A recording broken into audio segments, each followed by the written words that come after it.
10:36. Welcome back. It's our daily show. I'm CJ Nasello. I heard through the grapevine Ray Hartmann's on the line. How are we doing today, sir? Honored to be here. How are you? I'm doing good, Ray. I really appreciate your time. As you guys know, Ray Hartmann on Riverfront Times, Donnybrook, Raw Story, and today our daily show. Ray, you guys have been pretty busy in the news this last couple of weeks, huh? Well, the newsmakers have been anyway.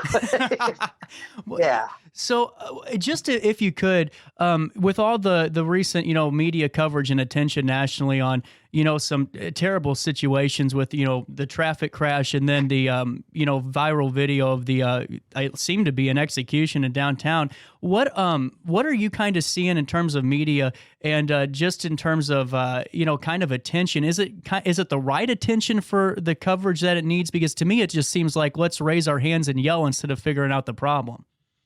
Well, I'd say it's become almost like an Olympic sport of contorting the news events to one's narrative and prism. Yeah. Okay. Everybody's kind of twisting and turning, doing whatever they need to do to make the next terrible, tragic thing. And I don't want to understate how tragic the situation is right now, mostly in the city of St. Louis, but really throughout the region and the state. And that is, crime has become preventable. Crime has really gotten out of control. We should have some perspective here. There's been a lot of crime in the St. Louis area, just as there is across the United States for a long time.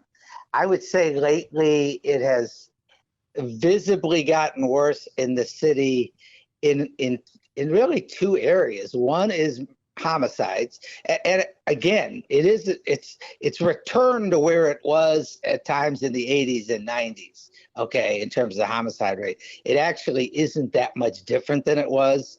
The rates, the raw numbers aren't higher. The rate, because the population of the city is shrinking, is probably higher.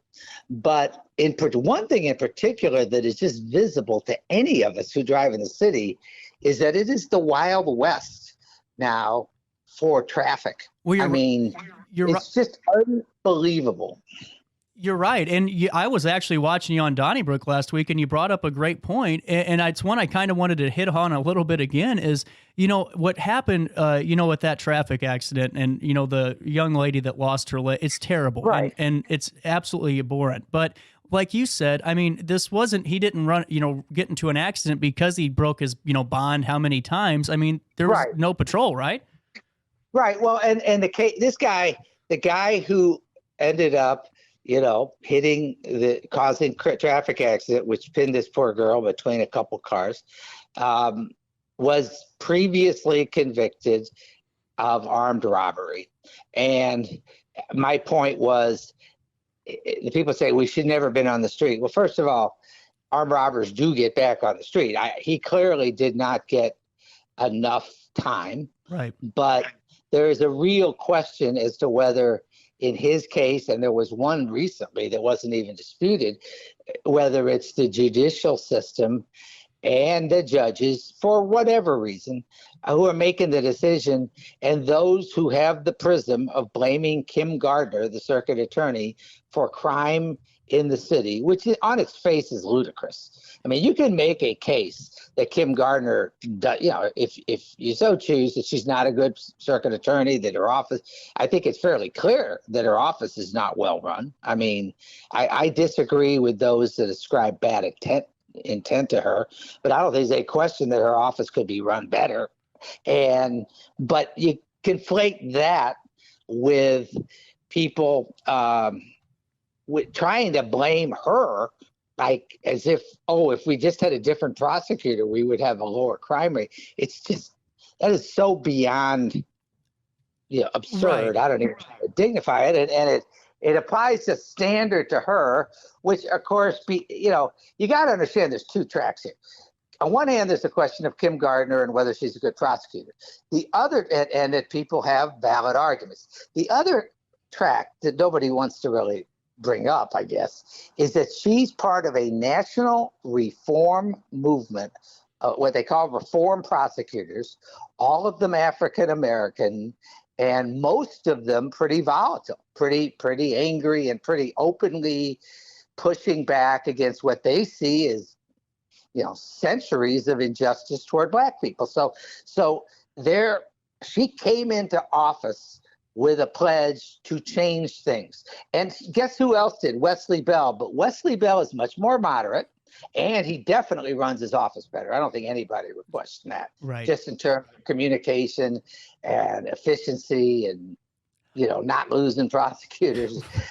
Just done better. But the point is, they come from kind of different branches of the same tree. And she's a much more radical, or if you want to call it that, much more forceful advocate of reform.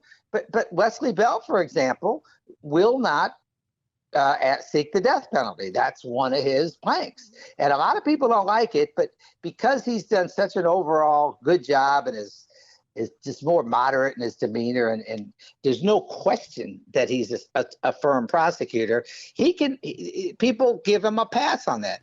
In Kim Gardner's case, she is, just like, and the other thing he wasn't going to do, and he said so, and hasn't done it to his credit, this is before pot was legalized, was prosecute a bunch of low-level pot cases, and he stopped doing that, before pot was legalized, to his credit. I'm a fan of Wesley Bell, as you can tell, but Kim Gardner did the same thing, and you thought it was the end of the world.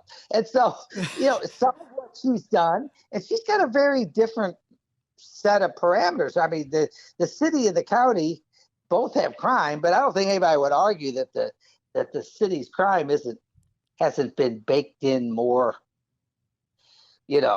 more difficult than the counties for a long time.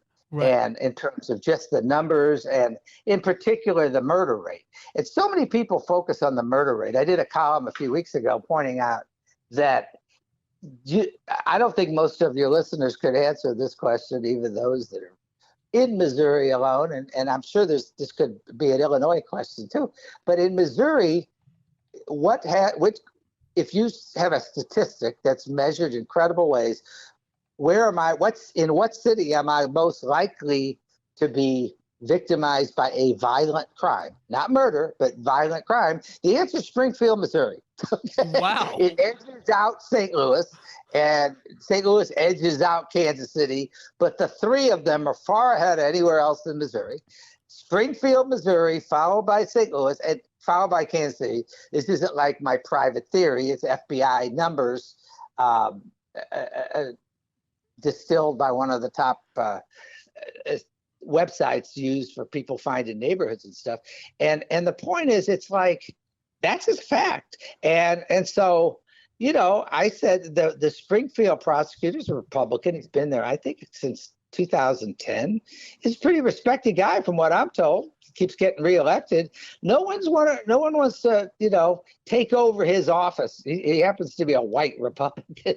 So there's not a big hue and cry for taking his office over, or bringing in a special prosecutor, because Springfield has a higher violent crime rate than the city of St. Louis. But that's the way the world works. That's true. And I wanted to ask you this, because to me it seems like, you see, so many people right away, did it help the attorney general in Missouri when Tashara Jones says you lost credibility in the public? Did that open up the feeding can, or was that just kind of supplemental at that point?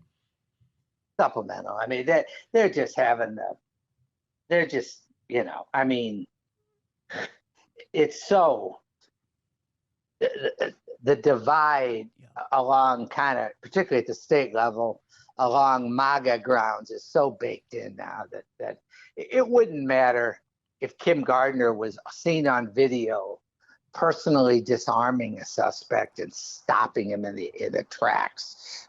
She wouldn't be credited with it. Right. At this point, it's like she could not do anything. She could not win any conviction. And you look at the ones where she got the Missouri Attorney General does have no credibility when you consider that office, pretty much against the entire world, fought and is still bitter that it lost, that two clearly innocent men, two innocent men, one on each side of the state, Kevin Strickland on the western part of the state and Lamar Johnson over in St. Louis.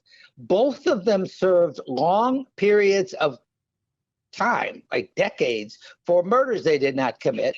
And both of them got released by recanting witnesses and new evidence and a whole bunch of stuff that made it clear to any reasonable person across party lines that these two, and they had supporters across party lines, these two men, I don't even know where they get, it's like, where do I get my life back? I mean, decades. Right. And this attorney general still fought it. And they're still mad about losing it, even though they know they were wrong. It should show you. And I can tell you this, if it was, these were good old boys from the boot heel or something, of a different race, no way they'd have the same attitude. No way. So, I mean, you can characterize that any way you want, but I don't want to get you any more trouble. One more question, just because I know I'm keeping you a little bit longer, but it seems like I was talking to some folks that went out to the soccer game on Saturday, and they go, well, man, there was a ton of police. There was a bunch of presence. So with that, and all these people showing up, does this really affect tourism or any type of, business for the city yet? Or is it to the point where it's kind of like it's numb in everyone's mind about crime? Well, this is it. I think what it illustrates is, and I'm very happy for the fact that it's city SC won, but as we see, pretty much with rare exceptions, the police are capable of policing certainly special events when it's clear that they need to. Yep.